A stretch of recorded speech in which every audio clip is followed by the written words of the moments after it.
Olá! Hoje a gente vai mergulhar na trajetória de uma figura central da política brasileira moderna, Simone Tebet, de senadora premiada, passando por candidato à presidência e chegando a ministra. A carreira dela, olha, revela muito sobre os caminhos e, claro, as contradições do poder aqui no Brasil. Para a gente entender como o nome da Simone Tebet ganhou essa projeção nacional, a gente precisa voltar um pouquinho no tempo, lá para 2021. Lembra da CPI da Covid? Aquela comissão super importante no Senado para investigar a resposta do governo à pandemia? Pois é. A composição inicial dela era 18 homens e nenhuma mulher. E foi exatamente nesse cenário que a voz dela começou a se destacar. Durante um depoimento bem tenso, um ministro chegou a chamá-la de descontrolada. E a resposta dela, olha, foi muito além de uma defesa pessoal. Foi um posicionamento forte, né, um posicionamento contra a misoginia, que, nas palavras dela, ainda está muito presente nos espaços de poder. E o mais interessante é que essa exclusão inicial acabou gerando uma reação em cadeia. As senadoras, com a Tebet ali na liderança, simplesmente não aceitaram ficar de fora. Elas foram lá, negociaram e conseguiram garantir o direito de participar ativamente. E isso, pode ter certeza, transformou completamente a dinâmica da comissão. E a participação dela foi, assim, cirúrgica, sabe? Bem metódica e decisiva.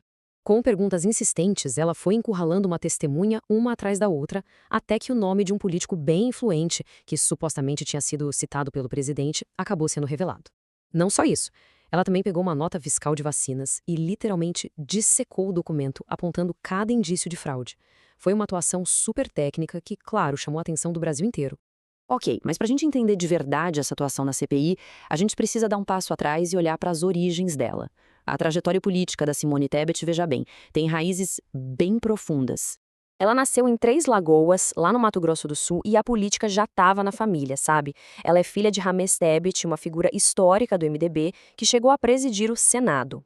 Mas antes de seguir os passos do pai, a Simone construiu a própria carreira. Ela foi advogada, professora universitária, e isso deu para ela uma base técnica assim muito sólida. E a ascensão dela na política foi bem constante, sabe? Uma coisa gradual.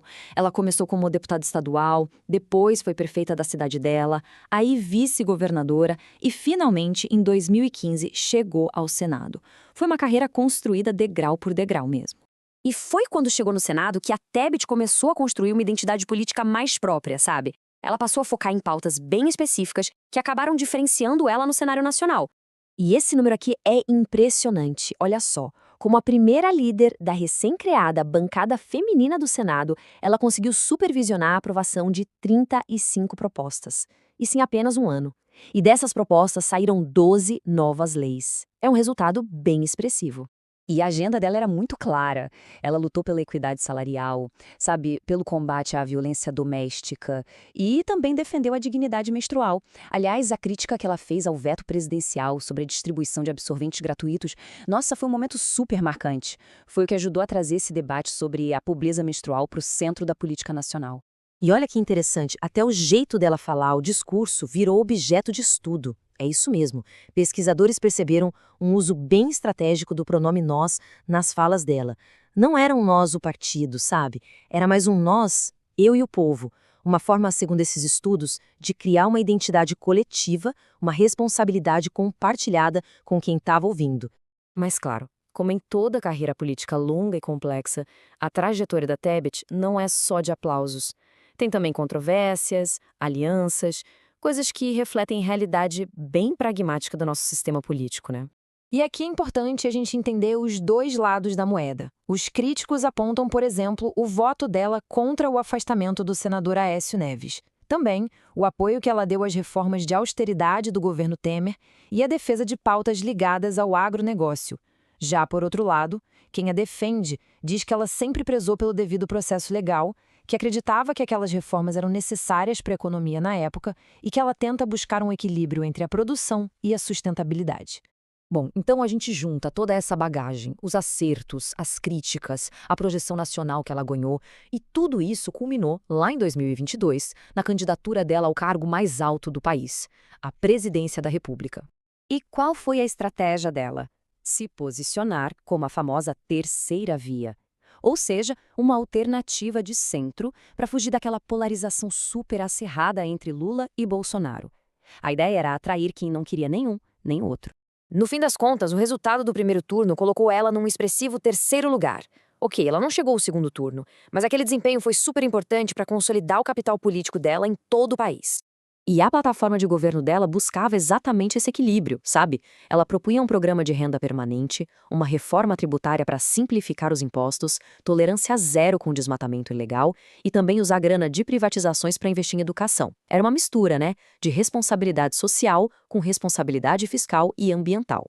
A derrota na eleição presidencial, no entanto, não significou o fim da relevância dela. Pelo contrário, aquilo acabou abrindo as portas para um novo papel, um papel bem influente, lá no centro do poder. E aqui entra o pragmatismo político.